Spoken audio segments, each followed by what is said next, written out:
आप लोगों को आज जो यहाँ कष्ट दिया गया है, सबसे पहले तो तमाम पत्रकार बंधुओं का हम दिल की गहराइयों से हम इस्तकबाल करते हैं, आपका आभार प्रकट करते हैं कि आपने बहुमूल्य समय निकाला।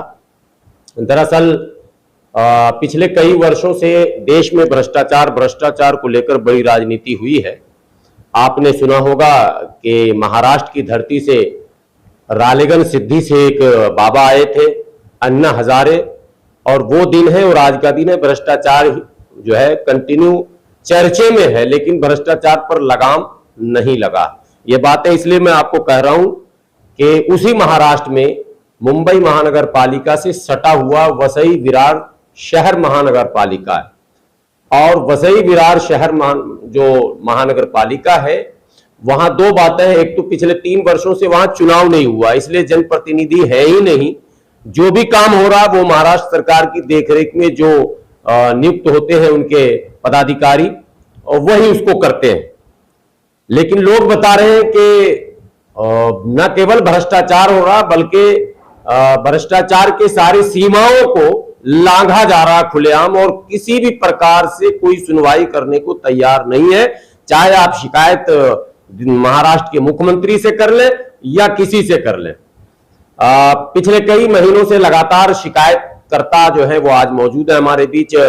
डॉक्टर भरत भूषण वर्मा जी ये बताएंगे अपनी कहानी, और मोहम्मद आरिफ साहब हैं, ये दोनों उसी जगह के हैं। All India human rights association के चेयरमैन आली जनाब डॉक्टर एमयू दुआ साहब तशरीफ फरमा है, और ये प्रेस कॉन्फ्रेंस जो आज हो रहा है वो all India human rights association, चूंकि ये ह्यूमन राइट्स का वायलेशन है सीधा सीधा।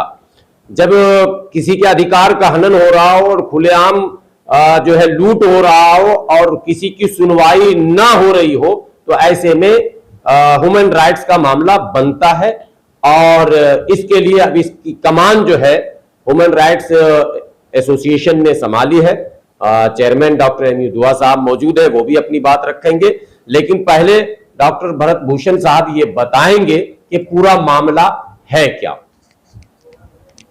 नमस्ते, मैं डॉक्टर भारत भूषण वर्मा। वसई विरार क्षेत्र में लॉ एंड ऑर्डर सिचुएशन बहुत गंदे तरीके से खराब हो गई है। यहाँ तक कि आप न्यायपालिका में भी अगर आप अविश्वास हो गया है, इतना तक मैं कह सकता हूँ। क्योंकि हम जब जिस क्षेत्र में वहाँ रह रहे हैं, अभी हम पुलिस स्टेशन जाते हैं, हम समझो कोई अत्याचार हमारे ऊपर हो गया, हम न्याय मांगने के लिए पहले कहाँ जाएंगे? पुलिस स्टेशन में। हम जाते हैं, वहाँ पर हमारी फिरियाद ही नहीं लिखी जाती। 1 महीना 2 महीना सालों आप धरने पे धरना करते चले जाइए, फिर आखिर में कभी तो FIR हो जाएगी, लेकिन फिर जांच नहीं होगी। हर चीज़ को प्रभावित कर रहे हैं वहाँ पर। मेरे पास ऐसे सबूतों के अंबार है। 20 फाइलें मैं यहाँ पे लेके आया था दिल्ली में, इस भरोसे पर कि मुझे यहाँ पर न्याय मिलेगा, लेकिन यहाँ से भी मुझे निराशा ही अभी तक हाथ लगी हुई है।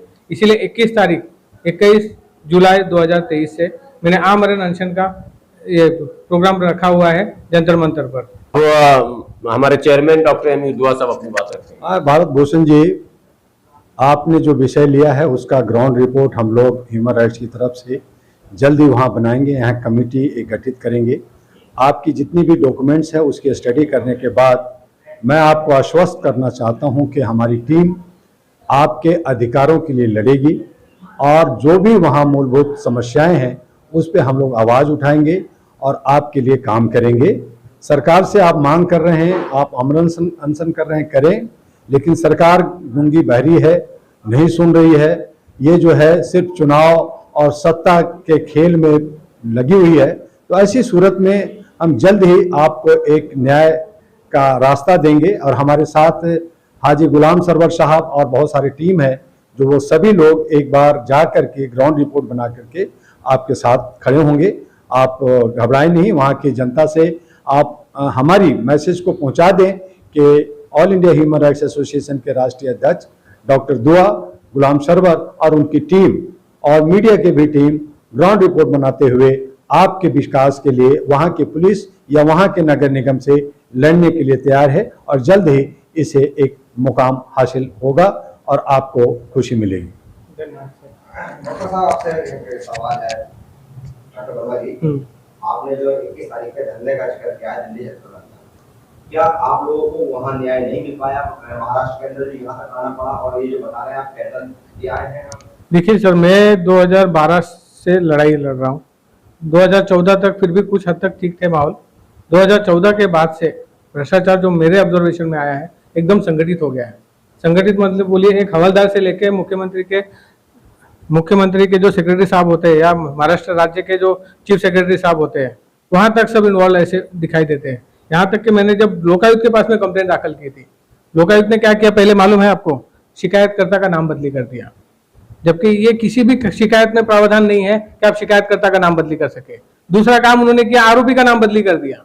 अब उन्होंने प्राइवेट लोकायुक्त मतलब खाली भ्रष्टाचार के केसेस देखने के लिए नियुक्त किए गए अधिकारी हैं, हाईकोर्ट के रिटायर्ड जस्टिस। अब उनका क्या इंटेलेक्चुअल कैपेसिटी है, उन्होंने आरोपी का नाम बदली करके एक प्राइवेट आदमी को आरोपी किया और बाद में केस को डिस्पोज ऑफ कर दिया सिविल बता करके। अब करप्शन का केस सिविल कैसे हो सकता है? करप्शन तो क्रिमिनल ऑफेंस है, आईपीसी के अंदर भी मेंशन किया हुआ है, अलग से उसकी एक्ट भी बनी हुई है, प्रिवेंशन ऑफ करप्शन एक्ट, सजा का प्रावधान है उसके अंदर। लेकिन ये सारी चीजें वहां पे संगठित तौर पर हो रही है। लोग न्याय की उम्मीद किससे करें? अब लोकायुक्त सबसे ऊंची कुर्सी है वहां पर। हाईकोर्ट में भी हम पीआई दाखिल करके बैठे हुए हैं 2019 से, उसमें भी तारीख नहीं लग रही है। अब आप जो है ना दिल्ली जनता मंदिर पर कितने दिन का धरना देंगे और 21 तारीख से शुरू करेंगे? ये सर आर पार की लड़ाई है। या तो मुझे मेरे लोगों को न्याय मिलेगा या तो मेरी जान वहां जाएगी। अब ये इन दो से अलावा तीसरा कोई रास्ता उसके अंदर नहीं है। और इसको ये समझना है कि जन लोकपाल बिल की मांग को लेकर अन्ना हजारे आए थे। जन लोकपाल तो सामने आया नहीं, लेकिन टूटे फूटे अंदाज में यूपीए सरकार ने एक कानून बनाया और उसी के अंतर्गत ये लोक आयुक्त नियुक्त हो रहे हैं। लेकिन लोक आयुक्त का काम कोई भी पारदर्शी नहीं है, कहीं से भी ट्रांसपेरेंसी दिखती नहीं है। जैसा कि इन्होंने बताया, आरिफ भाई भी विक्टिम है वहां के, और कई कहानियां इनके साथ भी हैं। अब ह्यूमन राइट्स एसोसिएशन आपको आश्वस्त करता है कि आपके इस लड़ाई में, जो कि इस देश की बड़ी लड़ाई अब बन रही है, भ्रष्टाचार से सभी लोग पीड़ित हैं, गरीब गुरबा ज्यादा प्रभावित है, इस लड़ाई को ह्यूमन राइट्स के जो हमारे चेयरमैन हैं, इन्होंने आपको आश्वस्त किया है। पूरी टीम इनके नेतृत्व में आप जिस तरह से लड़ना चाहेंगे, लीगल जो भी वेज होंगे, हमारे जो भी वैधानिक रास्ते होंगे, उस रास्ते को अपनाया जाएगा। जहां जहां तक ये बात पहुंचानी हो चाहिए वो तमाम जगहों पर पहुंचाई जाएगी, ये घोषणा है। और 21 तारीख जो आप अनिश्चितकालीन धरना पर बैठ रहे हैं, जिसमें हंगर स्ट्राइक भी करेंगे डॉक्टर वर्मा जी, तो प्रेस के साथियों को ये बता दूं कि उस स्ट्राइक में भी शाना बशाना ह्यूमन राइट्स की टीम रहेगी। अस्सलाम वालेकुम, मेरा नाम मोहम्मद आरिफ है। मैं इतना परेशान हूँ कि वहाँ की पुलिस से, और वहाँ से इंसाफ मांगने किसके पास जाऊँ मैं? पुलिस के पास चौकी में जाता हूँ तो बोलता है कमिश्नर के पास जाओ, कमिश्नर के पास जाते बोलते एसीपी के पास जाओ, एसीपी के पास जाते तो बोलते डीसीपी के पास जाओ। तो बोलो कहाँ जाए? इंसाफ के लिए वहीं तो जाना पड़ेगा ना, मदद के लिए किसके पास जाए? वो भी बोलते ना कि मदद के लिए हमारे पास आओ, कुछ करो मत।